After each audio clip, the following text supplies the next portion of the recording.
menggunakan nama Retnawati Nirim 1020230233. Nah, pada kesempatan ini saya akan membahas tentang bunuh diri dalam pandangan etika Kristen. Nah, ini sangat penting karena di masa kini banyak orang yang mengalami tekanan hidup yang sangat berat, entah karena masalah ekonomi, kegagalan, atau tekanan batin, atau rasa putus asa yang membuat seseorang ingin mengakhiri hidupnya. Nah, sebagai orang Kristen, kita perlu memahami bagaimana firman Tuhan memandang tindakan bunuh diri dan bagaimana seharusnya kita bersikap terhadap orang yang mengalami keputusasaan. Nah, makna dari bunuh diri adalah tindakan seseorang yang sengaja mengakhiri hidupnya sendiri. Dalam pandangan iman Kristen, kehidupan manusia adalah anugerah dari Allah.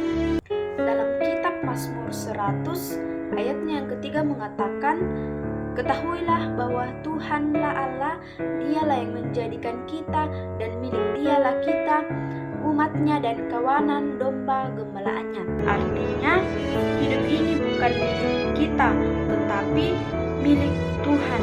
Maka kita tidak berhak untuk mengakhiri hidup kita sendiri. Bunuh diri dan etika Kristen didasarkan pada kasih Allah dan penghargaan terhadap kehidupan.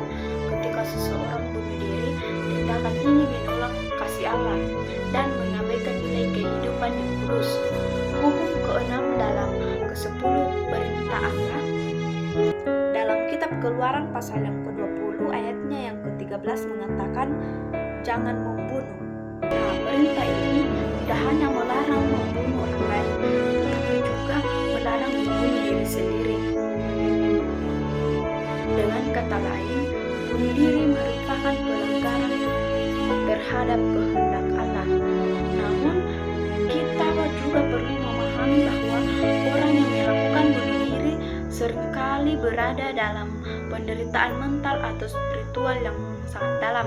Karena itu, ketika Kristen tidak hanya menilai dari perbuatannya, tetapi juga mengajak kita untuk menunjukkan kasih, empati, dan dukungan bagi seseorang yang sedang berjuang melawan keputusasaannya. Yesus sendiri mengajarkan kita untuk saling mengasihi dan menolong satu sama lain. Dalam kitab Yohanes pasal 10 ayatnya yang ke-10, Yesus berkata bahwa pencuri datang hanya untuk mencuri, membunuh, dan membinasakan.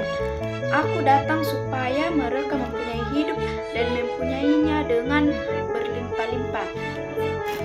Nah, ayat ini menunjukkan bahwa Tuhan ingin setiap manusia hidup dengan sukacita dan harapan. Bunuh diri ini justru bertentangan dengan rencana Tuhan yang ingin memulihkan dan memberkati kehidupan manusia. Setiap orang yang merasa tidak sanggup menghadapi hidup seharusnya datang kepada Tuhan, sebab Dia sumber pengharapan sejati. Dalam kitab Mazmur 34 ayatnya yang ke-19 mengingatkan, Tuhan itu dekat kepada orang yang patah hati, Ia menyelamatkan orang yang remuk jiwanya. Nah, artinya di tengah kesedihan dan keputusasaan, Tuhan tetap hadir memberi penghiburan. Nah, dari pembahasan ini kita belajar bahwa dalam pandangan etika Kristen, bunuh diri adalah tindakan yang salah karena menolak anugerah kehidupan dari Allah.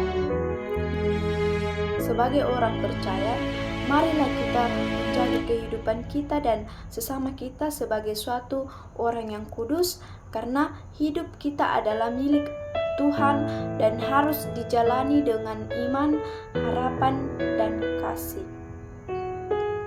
Sekian dan terima kasih.